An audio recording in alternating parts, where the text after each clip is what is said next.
Okay, for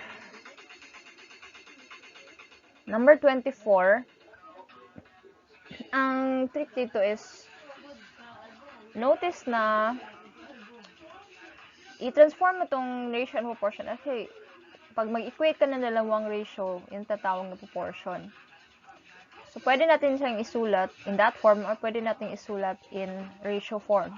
Ratio or fractional form. So, R over S equals 7 over 4. Tapos, yung kabila naman, pwede din ganyan na form. So, transform na natin siya into fractional form. Ang next na i-observe is di ba, kung isulat natin to sa fractional form yung R is to T, diba R over T yan. So, notice na ang R over T, pag i-divide mo siya ng same number, R over T pa rin yan.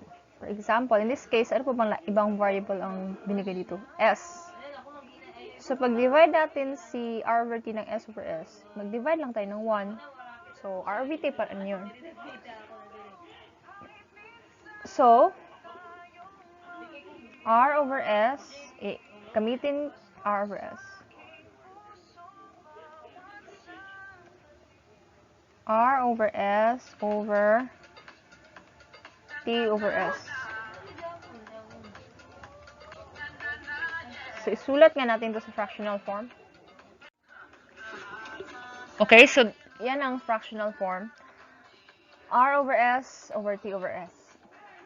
Now, alam natin si R over S. Wala tayong problema dyan. Alam na natin siya. 7 over 4. Para si Pero sa T over S, hindi natin alam. But, alam natin si S over T. So, ang gagawin dito, i-reciprocal mo lang si S over T. Alright?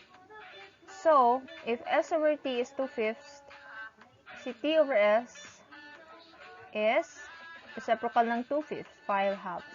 Yan lang. Okay? So, substitute then that here.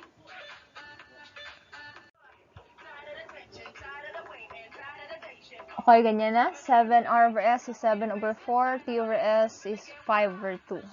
And then, simplify.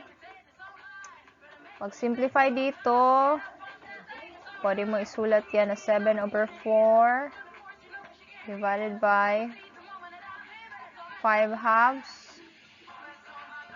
Tapos, yung division, pwede mong gawing multiplication. Ang gagawin lang is reciprocal mo lang yung sa divisor. So, gawin natin. So, from division, ginawang multiplication at ginawang reciprocal yung divisor. So, yun. And then, next is you simplify. I-simplify natin yung may common factors. Itong 4 at saka yung 2, they are both divisible by 2. So, 4 divided by 2 is 2. 2 divided by 2 is 1. So, 1 yung kabila. So, numerator times numerator, 7 times 1, 7.